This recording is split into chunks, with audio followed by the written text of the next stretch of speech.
Hello, everybody, and welcome to the third and final part of our webinar series, Shaping the Future of Work, a sneak peek into Microsoft 365. This series is sponsored by Microsoft. In just a few minutes, we'll be finding out why more and more organizations are shifting to Microsoft 365 to empower, engage, and transform their teams. But before I introduce our speakers for today, let's do a quick recap of our past two webinars. We started the series off with the future of work, handling the millennial and Gen Z workforce through employee engagement, where we discussed generational gaps and technological changes in today's fast-changing employee landscape.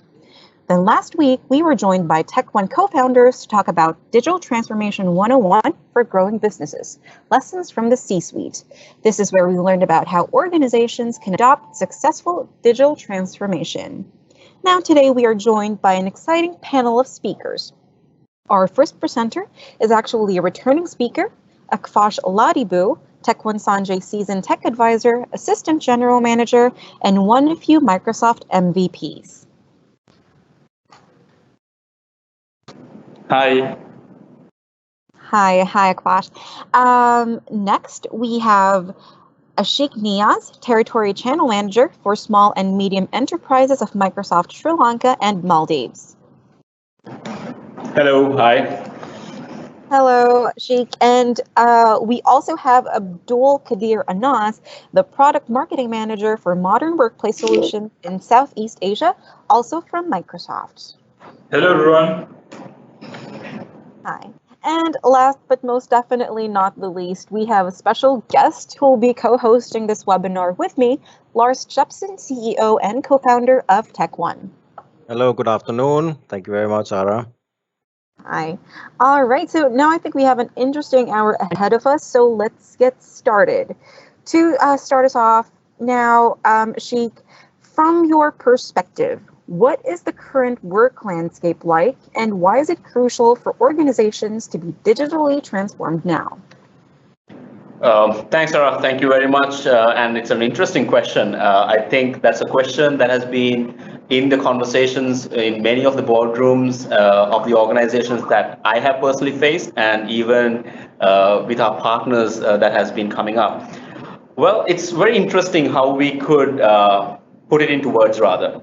Today, organizations need to evolve in addressing their changing business landscapes. Ideally, if you look into the IT spending, it is driven by the need to meet business requirements. So the digital transformation word is not only by digital itself, it is a word that business leaders now consider as business transformation to drive business results, innovation, and continuous improvements. And that's why digital transformation has taken space, I believe, in business transformation to accelerate their business activities, processes, their competencies, and models to fully leverage the changes and opportunities in the landscape of technology that they adopt. Today, I believe data is the most valued resource, even compared to gold or oil. I think we have come across a lot of social memes, it says. And what we do with data is in the question of our betterment for our organizations rather. In fact, that's why digital transformation is more in line with the business aspect of the transformation. And the word business transformation alone comes into space. These digital these digital business transformations are quite influenced and driven by few following factors. If I may name them, it is on technology innovation, the customer behavior and demand, and the external environmental factors that affects both internal and external stakeholders of any organization. If you look into the technological innovations, which leads to what we call technology disruptions, these transformation is not just about technology innovations. It's also in the disruption of the business that we look into how we adapt technology to betterment in how we transform our business. So then comes in the question for all the business leaders today, do these innovations bring value to the organization? That means, are we investing in the right technological tools, right devices, for example, and with the right talent that could help advise that? Beyond that, there are a few other more questions that the business division also should think about. Are they easily adapted, or is the organization experiencing any difficulties in integrating this new technology? And that is how we at Microsoft, we live that mission to help empower every organization and every person to achieve more with the adoption of these technology. I hope that answers that question. It's a little bit detailed, but I'm quite happy to explain a little bit further. So, thank you, Ashik. On top of what Ashik just said, and referring back to the first webinar that we did a couple of weeks back on culture change and digital transformation. So, looking at that, so today's workforce in most of these organizations are made out of employees from 3 to 4 different type of generations. And of course, the future employee workforce is going to be from millennials and Gen Z. So these are the type of people who usually use multiple devices and are connected to the internet 24/7, and also likes to work from a home or coffee shop or from anywhere that they can get connected to. And employees have evolved, and these type of people have evolved into more of a digital employee, I would say, or they have converted themselves to be a more smart employee, right? And to cope up with this, organizations also has to be transformed. They also have to be transformed into more of a modern workplace. So a modern workplace basically is needed today to address these needs, like from work from anywhere and anytime using any device, right? So I think that's how the modern landscape have changed over a period of time, Ara. Yeah, like what Ashik and Akash are sharing, it's totally aligned. Many organizations, knowingly or unknowingly, are part of this digital transformation. The reason is because of the fast availability of fast internet and devices which support you to keep connected at all times. And like I said, knowingly or unknowingly, you are using these tools which are on the digital platforms to support you to connect to the end user. It can be to your suppliers or even to your staff, the three critical stakeholders. Also, we need to keep in mind that adopting a digital transformation is needed in this current era, especially when you're reaching out to your end user. Yeah, that's something that we need to consider when you're considering this digital landscape adoption. Mm-hmm. Okay. All right. So you mentioned basically that whether knowingly or unknowingly, organizations are going through digital transformation, right? And one of the factors or one of the reasons for this is because of the employees joining in, right? Now, I think it's interesting to know, like, what are the essential technologies SMBs or other organizations must have in order to really or survive or rather thrive in modern times? Okay, so let me take that. So this is Ashik again. Let's face it, I believe businesses are now operating in an era where having a strong digital presence is essential. At the level of competition, at the level of outset goals to be achieved, and also to welcome, I believe, that goes through services or the solutions that they may want to provide to their own customers. Hence why, not only for the success, I believe, but often simply for the future of growth, I wouldn't mention just rather survive or thrive, but in order to grow their businesses, digital presence is a necessity, and it is a daily essential, I would say. The lack of strong digital presence is thought to be a contributing factor in many challenges that is faced by many SMEs, and this is a hot topic that I was once embraced at a community of young entrepreneurs and some leading entrepreneurs who actually brought in these factors, which half of which are failing is due to them not thinking out of the box and adapting digital. So many different elements actually contribute to the business growth. And these include providing a good level of customer service, minimizing operational costs, and maximizing revenues. So technology actually can help businesses to achieve all of these objectives. Increasing in productivity and efficiency in key to reducing costs and maximizing revenues, like I mentioned before, which can be again invested into growing these businesses. So if I take a little bit in detail, I would say productivity software today are being designed for these decision makings required by our customers. If you look into the businesses to achieve all of these objectives, they require these productivity software to improve in helping them operate in operational efficiencies, replace laborious paper-based processes, and reducing of the costs, which is the ultimate goal, I would say. So the most commonly used productivity software packages nowadays include in terms of their own office internal productivity, their accounts, their communications amongst the employees, and even to their customers, being let alone from email to other collaborative tools that we can offer in today's era. So if you look into the scope of the business productivity software, it has expanded considerably in recent years with the development of cloud and mobile technologies.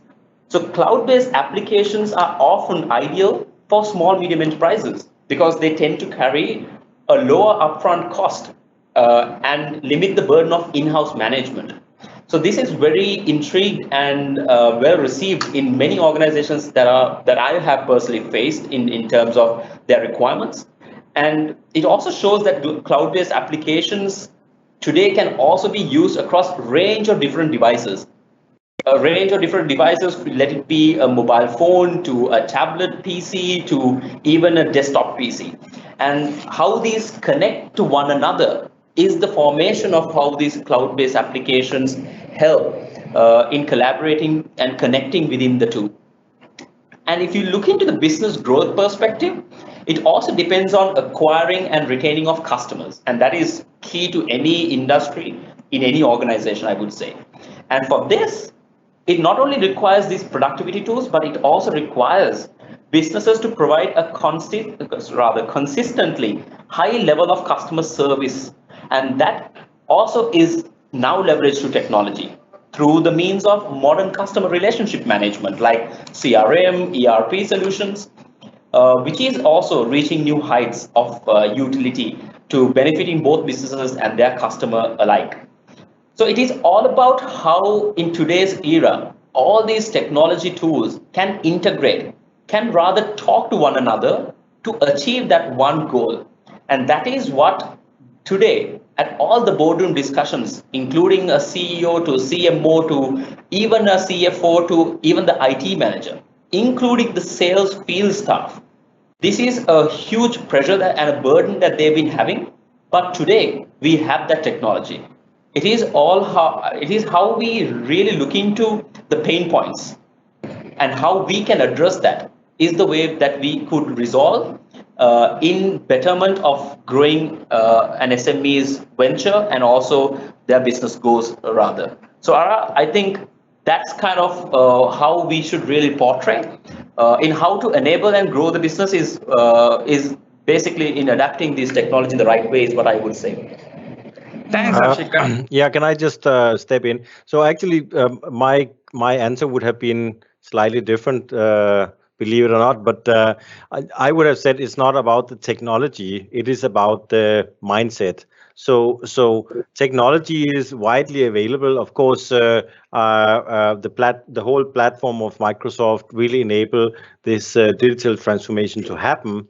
But it all starts with the mindset of the decision makers to understand both the clients and their drive and what leads the change in business on the day-to-day basis, and internally as well how to maintain and attract the right talent in your organization by providing a platform internally that, if you look at the picture right in front of you, I'm sure that the now is more a happy workplace than the then, where people are drowning in paper and having a kind of a yoga position and doing your work on an open office, but which still looks cool and colorful, might be more attractive, right? So it starts with the mindset of the decision makers to use the technology available, and then it can be baby steps or it can be giant leaps, depending on your appetite. Definitely. I think, Lars, you kind of nailed it in terms of, yes, the mindset is definitely a matter, because the point that I addressed is definitely having that right mindset is how we can also adapt. So yes, you're right on point, Lars. Thanks for that insight. Okay. Yeah. It's really valuable. Now, any other insights on this, like Akbash or Abdul? So on top of what Ashik and Boss Lars just mentioned, right? So in today's work environment, right, teams are often comprised of these multiple generations, right? So we all need different tools and different mindset, like what Lars just explained, to accommodate all of these 3 to 4 generations who make up the workforce today. So these are people who would have comfortable in chatting on a phone, to others would prefer to send emails, and some will even like to have face-to-face meetings. So with employees of this sort engaging in a modern workplace, they start to collaborate with co-workers more regularly. So without the right tools and technologies, collaboration among employees and teams will become ineffective and will impact the organization at the end of the day. So with this transformation in the workplace, we need to introduce technologies and tools which would help solve issues like agility, that is to communicate with team members more efficiently and effectively, and to take decisions much faster. Also, we need to have a look at quality, where data is stored today. If you look at emails is in one platform, your chat is on another platform, so data is everywhere. So we need to have a single platform to collaborate and get data from, and to take these decisions. And also we need to look at the innovation piece, where by having a single platform where employees can collaborate with their teams, with their team members, extended teams, they'll get ideas, they get feedbacks, and that helps them to be more creative. So considering all of this, the pain points and the requirements of today's modern workplace, Microsoft Teams, which is part of M365, also Office 365, right, becomes a great tool there. Okay, so we at TechOne, we use this particular tool called Microsoft Teams to a greater extent, which I'll show in the next couple of minutes. Yeah. Okay, thank you for that, everyone. And that's really interesting, because we talked about the importance of implementing technology in a company or platforms to help employees collaborate more and be productive, right? And since we are just talking about Microsoft products as well, I think there are still people who are confused regarding Office 365 and M365.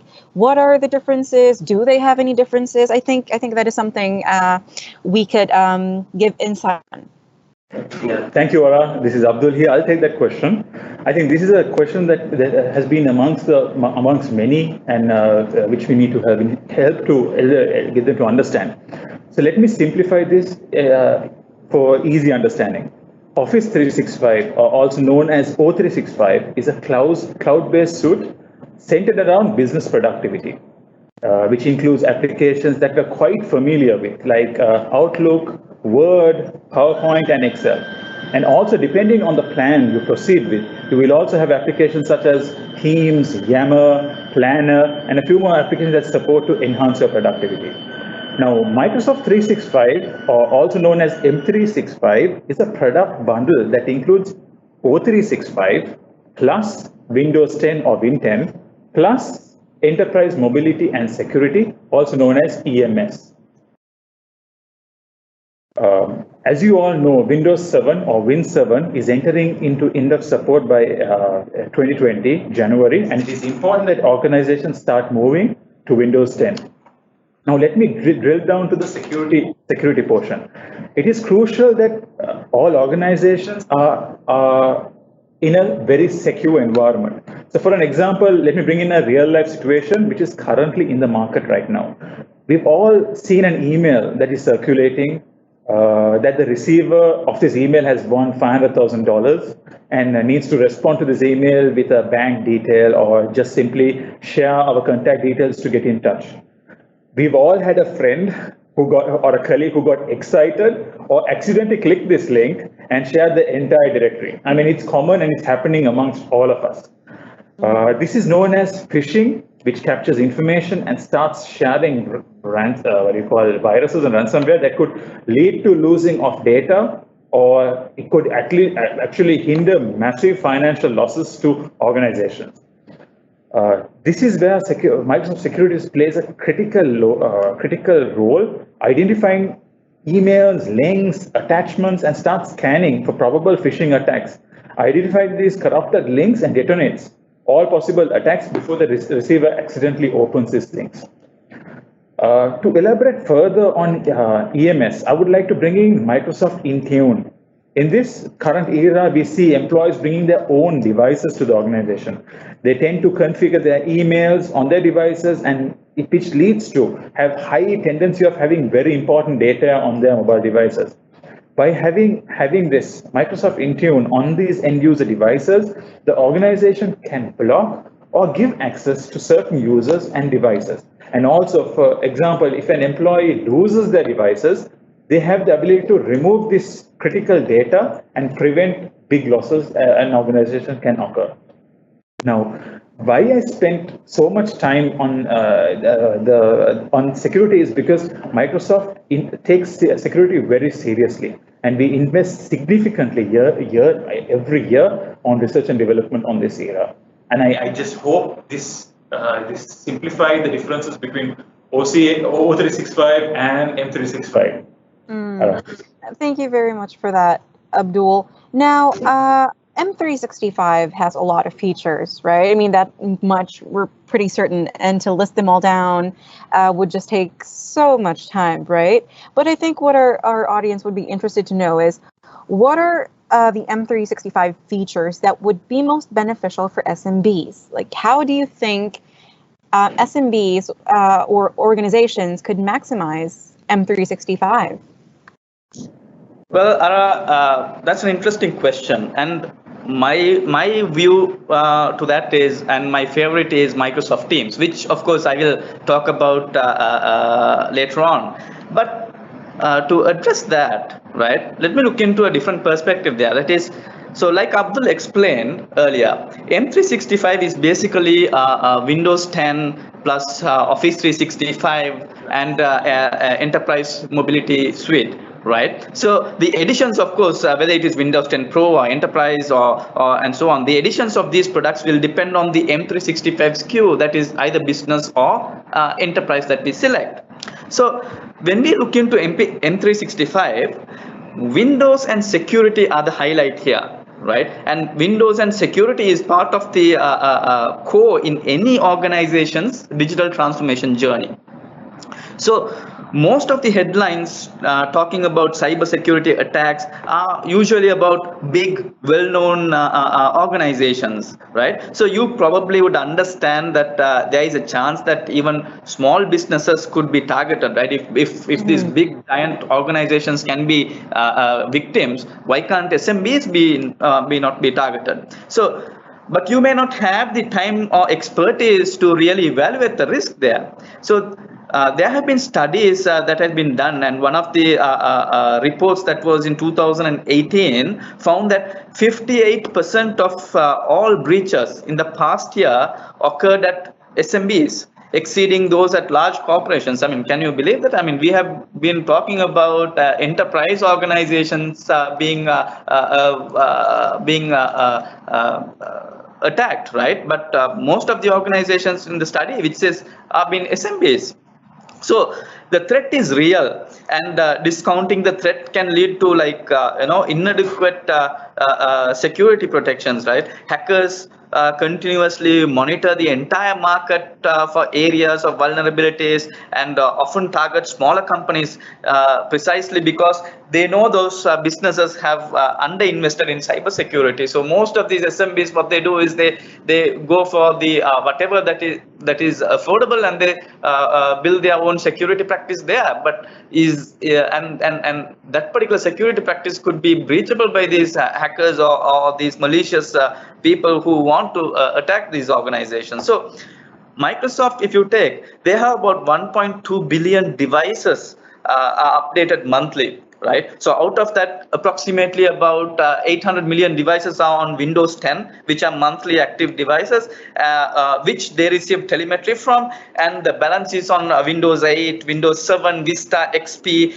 which communicate with Windows Update on a monthly basis, right? And they analyze about 400 billion emails monthly. So and of course, don't forget that Windows 7 is facing its end of support in January 2020. So just months away. So anyway, so Microsoft operates about 200 plus global cloud consumer and commercial services. So everything from Outlook.com to Xbox Live to Office 365 to Azure and so on. And with all of those services, they have a tremendous amount of surface area that they want to defend, right?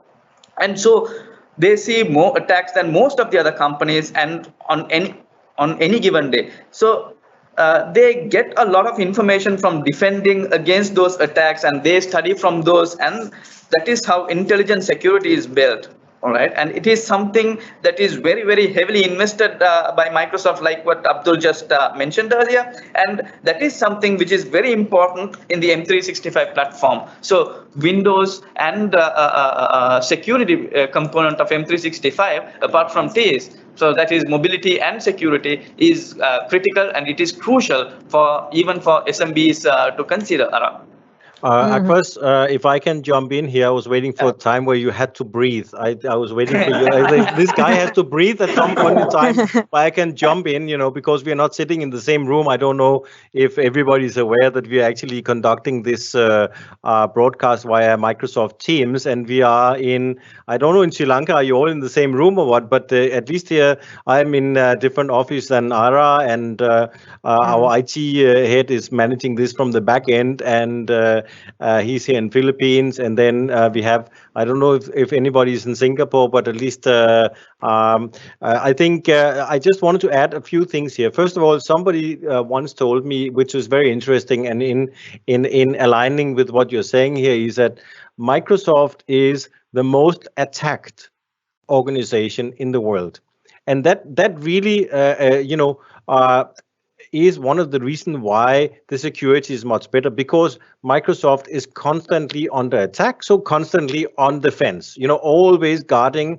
There's not, let's go home and switch off and see what happens tomorrow. There's people 24/7 all over the world. The other thing which is important for any organization actually is that the way that hacking works today is not that many smaller companies will say, why would anybody want to hack us? But it's not that there's some group of hackers sitting in some dubious country, without mentioning names, sitting and trying to hack into a small company and steal their client database or things like this. What happens is that it comes out by emails, and these emails are sent out in millions and millions of emails that goes out across the world.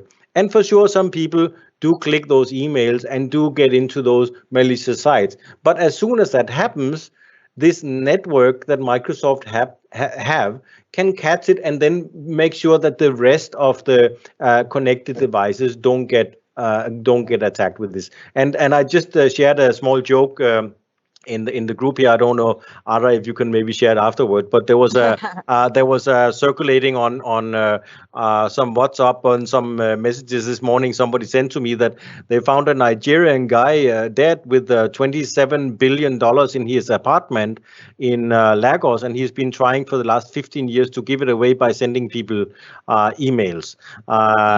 Obviously, that is not the truth, right? But we still see that people. We had recently one of the top, I think, top politicians in the US, or had responded to an Instagram scam, and got hacked via that. So even very senior people who should know better in big organizations, they become victim to this. So for sure, small business are very much at the edge. I will give it back to you, Akfas. I just wanted to enter with this little comment here. Or Ara, or whoever is taking the lead now. Thank you. That was really insightful, Lars. Yeah. Ara? Yes.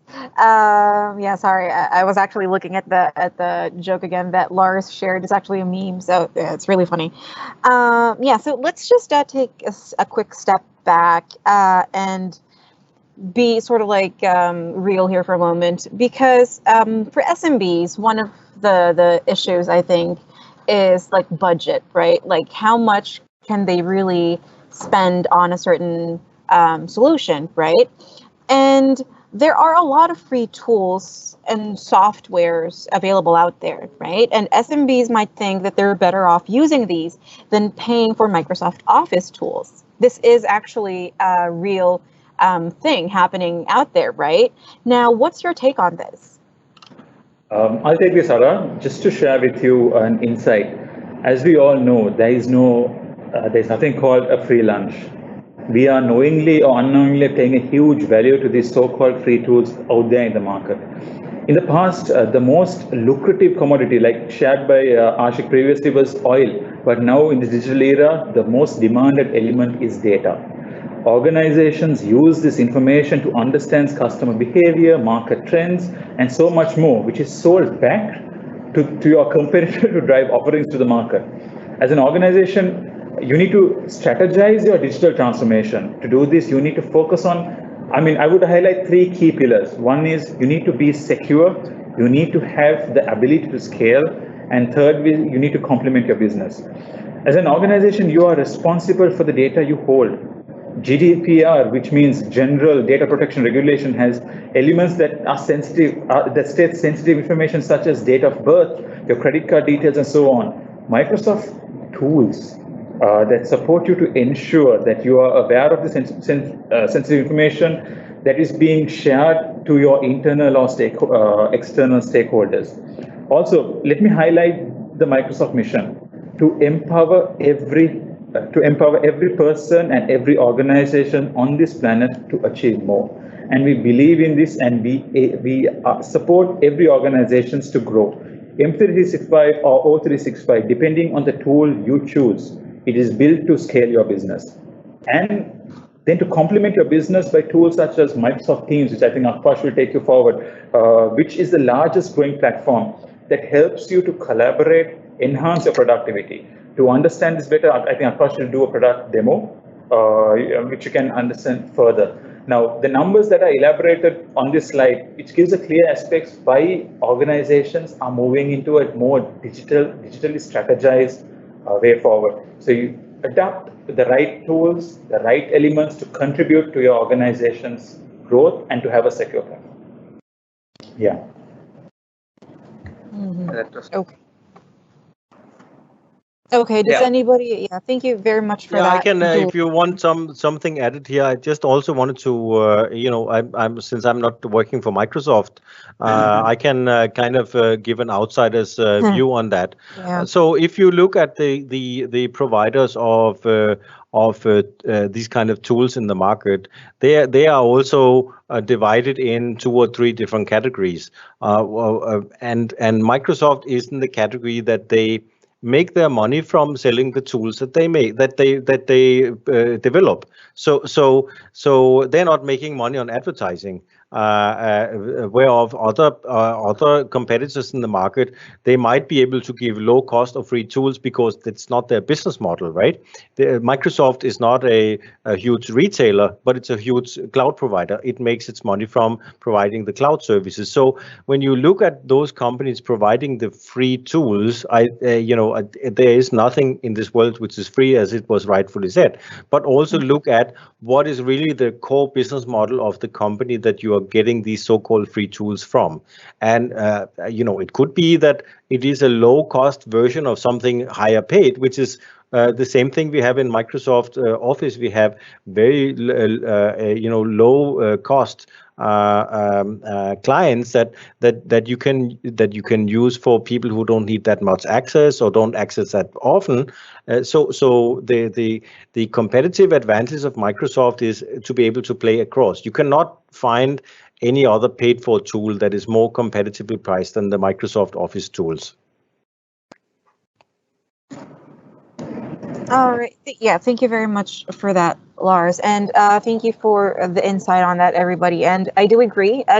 Nothing in this world really is free, right? And it's better to spend on something that would really help the organization rather than use something free and put your company at risk. Now, we have one more question. And I think, Akvash, this is really a question best for you. Now, we're talking about Teams a lot. We're mentioning Teams. We're conducting this live webinar actually on Teams. But I think, just for the audience, can you explain Teams further and what really sets this tool apart from others in the market? Yeah, I mean, I'll be taking you through a demo, and before the demo, I just want to explain this particular concept here. That is, if you really look at Office 365 or Microsoft 365, it has a lot of components for communication. So when do we use what, right? So that is sort of a question that comes into a lot of people.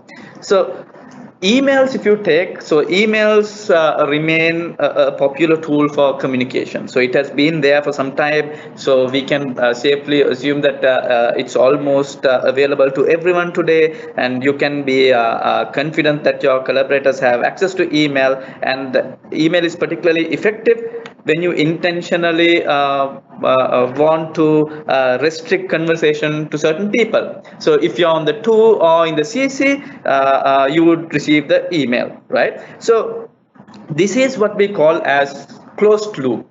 So if it is a closed loop communication, you would rather use email there.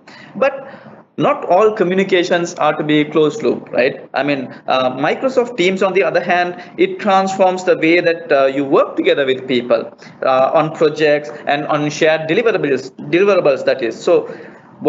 So that is what we call as inner loop. Inner loop is to start to collaborate and share files and folders with the immediate team members or the immediate team that you are working with. Scenarios such as file collaborations and team projects. It basically brings people, communication and collaboration together because Teams is sort of a hub for teamwork to be able to chat in real time, where you can jump onto a call with the same people and also have meetings with that particular people and so on. So we have the closed loop where we usually use email, and then we have the inner loop where we use Teams to collaborate with them. Then we have something called outer loop.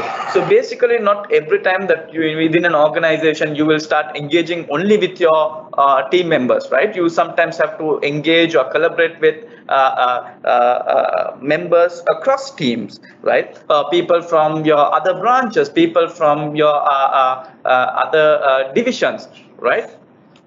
Geographies and so on and so forth. Okay, so in situations like that, that is when you use Yammer, which is a social enterprise social networking tool that's available within the Microsoft Office 365 and M365 platform. So let me jump into the Teams part of it. So Teams is basically a platform, a hub for teamwork, where you could have chat, instant messaging, calls, video and audio conferencing, and share content. It could be files, it could be apps, it could be a lot of things that could be shared, and people can start to collaborate and communicate in a secure, trusted way, right? So let me go in and share my screen here.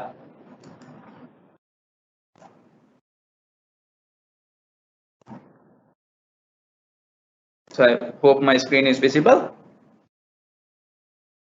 All right. So, right. So when we go in, So this showcases the team, right?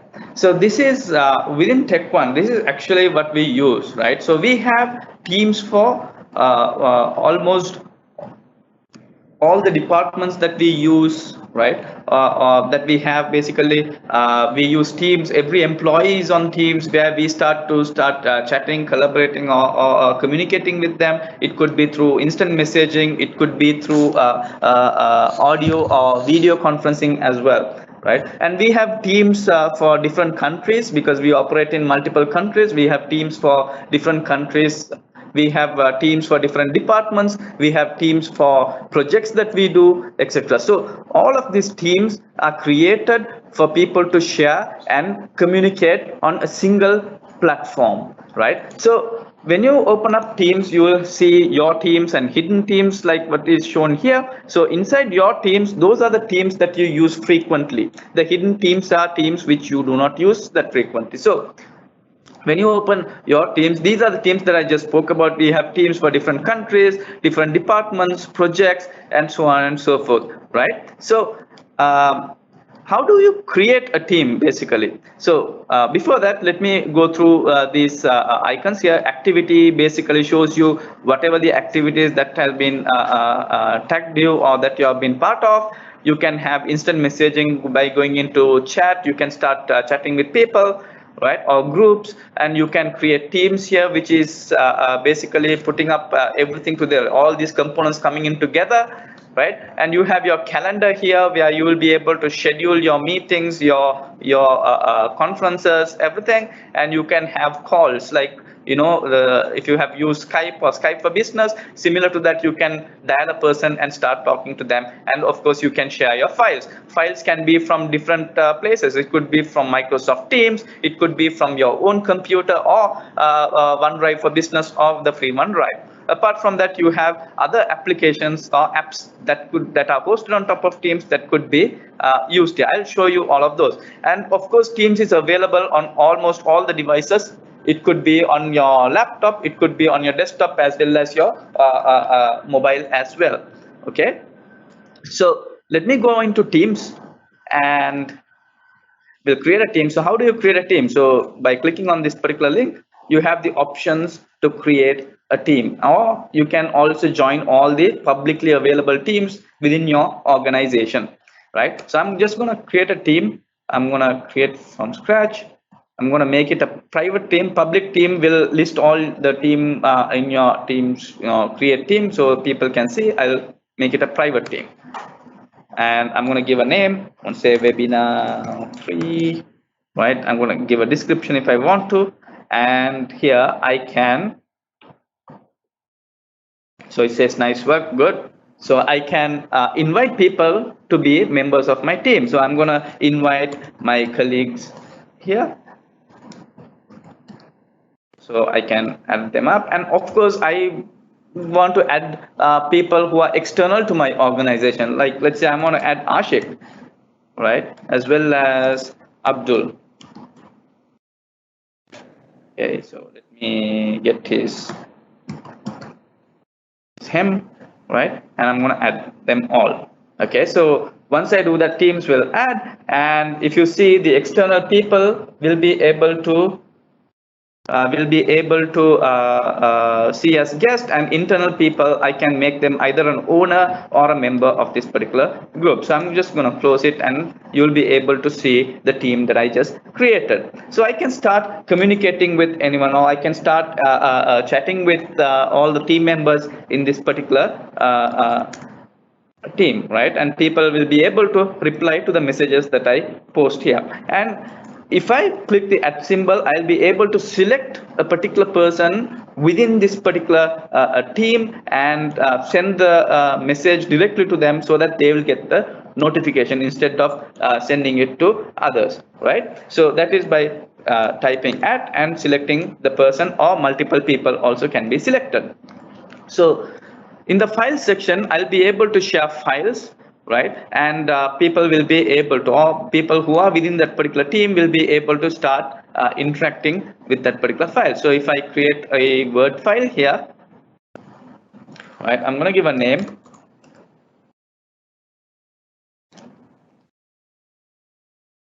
Right. So the word will use Teams and create that particular file. All right. So I'm going to populate this particular file with some data, and you will be able to see that other people will also be able to uh, edit the file while I edit. All right, so I have put some demo data here, right? You will be able to see some of my colleagues will come in and start editing also this particular file. I'm going to leave this file as it is.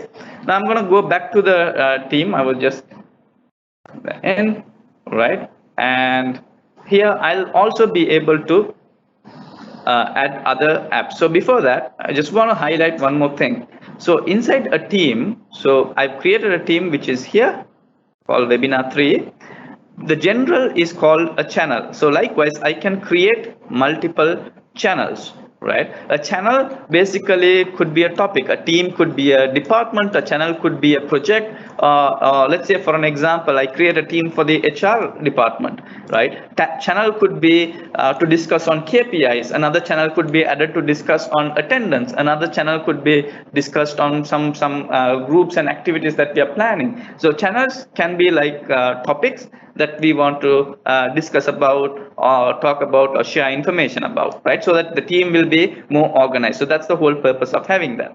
So when I go into the team, I'll be able to see, right, add other apps, right? Apps like Planner, apps like Power BI, SharePoint, Yammer, right? Third-party apps that are there. YouTube could be added, or Jira could be added, and so on and so forth. And we are coming up with our own apps for Enodoc document management as well as Flowdo, our workflow automation, right? So all of those details could be added there, right? So I'm going to add a planner here.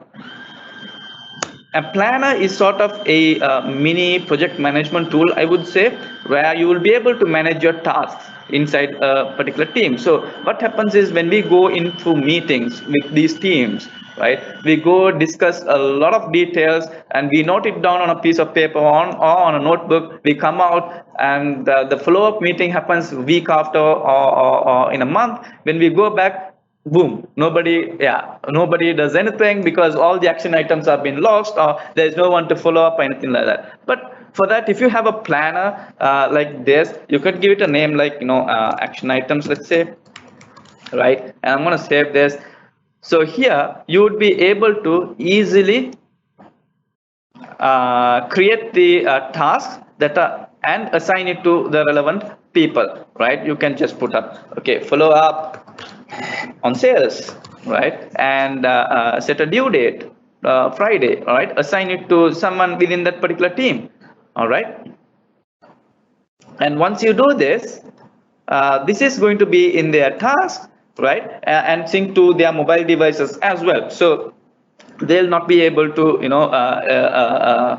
not do it, and they can come back and say whether it is started or not started or whether it is completed and so on, right? Give it a date. If they have any comments or attachments, they can add up, right? So when you keep on going, I'll show you one of the planners that has been completed, that has been done, so that you'll get a hang of it. So this is our marketing planner that we have. So when you go into this, you will be able to see a lot of tasks have been created and have been given, right? So let me see if I can get hold of one of those.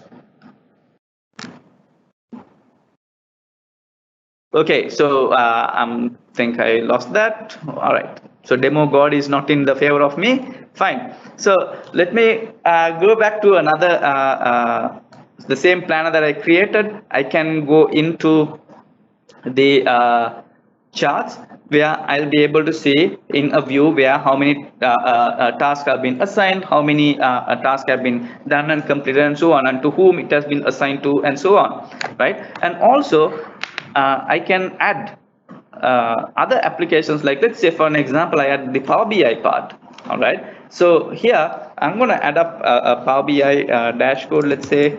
I'm going to give it a name and I'm going to select a sample data set for human resources, or let me select a sample data set that I have for sales and marketing, right? So these sample data sets could be from anywhere. It could be from an Excel file, it could be from your ERP or CRM, it could be from any data source which we can retrieve or extract data from. And once you pass it on to Power BI, it gives you this, perfectly mind-blowing charts where you will be able to drill down your details, you'll be able to visualize your details and take decisions which will help the management, and will help even yourself to take some informed decisions. So based on the data, how much data that you have, you will be able to drill down and get all of these details. Okay, so similarly, you will be able to add so many other apps that are there. And also, Teams helps us to schedule meetings, right? Let's say, for an example, we have every week we have review meetings, or monthly we have regional meetings where people from other branches, other offices travel to the head office to meet someone, right? In a scenario like that, you could easily have those meetings done through Teams by scheduling. Let's say this is the team, you could either click on this particular button here, say meet now, and you'll be able to schedule the meeting, or just say meet now by adding a particular title here, and everybody's devices would ring and they'll be able to join that particular call. Or you will be able to even schedule the meeting similar to Outlook calendar. You'll be able to put a title, the location, the channel is, and the team is already selected here. You can invite the relevant people whom you want to invite within that particular team, and then you can schedule, and it will be synced with your Outlook calendar and your mobile devices also. So those are some of the features that Teams has, but Teams has way more than that, right? Mm-hmm. So if you are interested, let us know, and we'll be able to come and help you on all of these features and train you on. All right, thank you very much, Akvash, for that wonderful demo. And I think it has raised a lot of, interest in our audience, because we actually received a lot of questions. So let's actually open the lines for Q&A. Okay. Sorry. Okay, just 1 second. Okay. So for our first question, how fluid is M365 in terms of third-party integrations, like with CRMs, accounting tools, etc.? Hey, Ara, I think it's a very good and a valid question. I believe this was one area that I kind of explained how even Lars kind of said in terms of the mindset, how we adapt technology. And it's not only about adapting technology, but also how we integrate it with one another. So when it comes to Microsoft 365 or any others in terms of Office 365, whichever, we do have CRM solutions which can be integrated, which is also of our own, which is called Dynamics 365, which is a CRM platform. Or we also have introduced some of our very own partners in the ecosystem who also has built very comprehensive and very simple CRM solutions, which is also complementing and integratable with Microsoft 365. So yes, we can, and we have solutions that we can leverage to help integrate it. Fantastic. Thank you for that. Now we have a second question coming in from Ahoshan from Dhaka. Now, the question is, how can M365 or O365 be integrated or integrate HR and administrative systems in an organization? Again, it reflects back to the previous question as well. So we do have some similar solutions which enables that facility and also our partner solutions. But again, I would also like to reiterate one of the areas of demos I believe Akvash also mentioned. So with the use of Microsoft Teams also, we are enabling tools like Excel to be nowadays Excel is the predominant use of Office applications in any organization, where almost the payroll to even the HR relatable information is mentioned. But if you want to make it visualized, we have a tool called Power BI, we can visually represent them and integrate it with Teams as well. But if you're looking from an operational perspective, like HR per se solutions, yes, we do have certain solutions which is built and integratable with our platform, which is being Microsoft 365.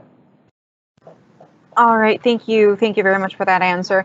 Now, this other question is actually quite interesting. So, since there are several retiring services or tools from Microsoft, anything we should look forward to, like new additions to M365, adjustments to technologies, etc.? Hello. Sorry, am I still audible? Yes, we can hear you. Okay. Yeah. Perfect. Yeah, so we do have, I believe this goes back to Abdul Qadir's comment with regards to certain end of support licenses. So I think Abdul also will add in. So yes, when it comes to the operating system, as you all already know, Windows XP is of end of life, and we have few customers who are still predominantly in existence of Windows XP. Then when it comes to end of support, yes, we do have Windows 7 and the Windows Server and even the SQL versions coming to end of support. So in certain terms, when it comes to relating to M365, I believe the answer to that would be towards the Windows 7 end of support, where organizations today could also look into how to mitigate the upgrade by upgrading into a product being Microsoft 365, which enables them with the Windows 10 upgrade facility, along with the Office package, which again, I would reflect back on certain versions of Office also coming to an end and being end of life.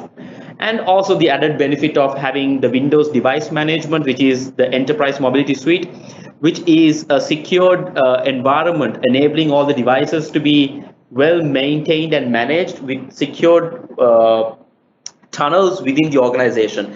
So yes, I hope that answers the question. So these messages are still going ahead in terms of how we address and educate our customers. So of course. So on top of what Ashik mentioned, and the question also iterates if they should look forward to like new additions. So we should understand that Office 365 and M365 are cloud products, right? So all of these cloud related solutions, organizations like Microsoft, they keep investing quite a lot on developing and releasing new functions and features every single month or quarter or half years and so on, right? So definitely there is a published roadmap for it, which is available online, that could be seen with what is coming up and what are the upcoming features. And of course, if it is Windows, definitely the Windows Insider channel where people can go and sign up helps you to get the pre-builds and look into yourself what is coming up, which is free. And of course, these products are evolving day by day. It's just mind-blowing to see what are the new features that comes up. Mm-hmm. Yeah, and I think just to add to that, I think one of the one aspect of this question is like Skype for Business is retiring soon, right? Microsoft made an announcement on that, and I think a good way to, or something to look forward to really, is for more and more people to utilize Teams, right? So yeah. Correct. Skype for Business Online will be retiring, and Teams will be replacing that. Yes.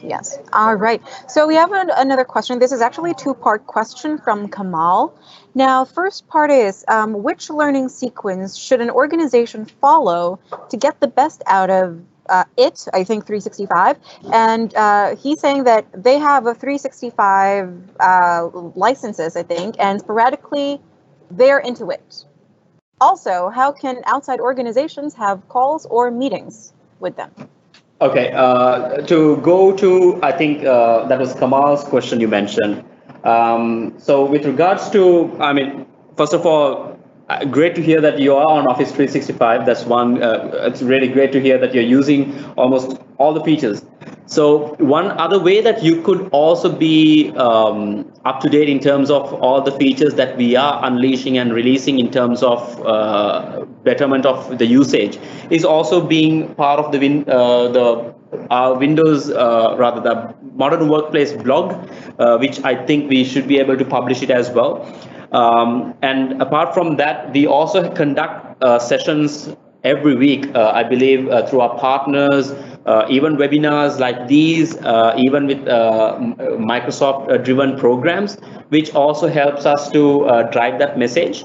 And let alone, if you're a signed Office 365 customer, you also get notifications and emails with regards to the new releases and what you all are getting out of what you already have.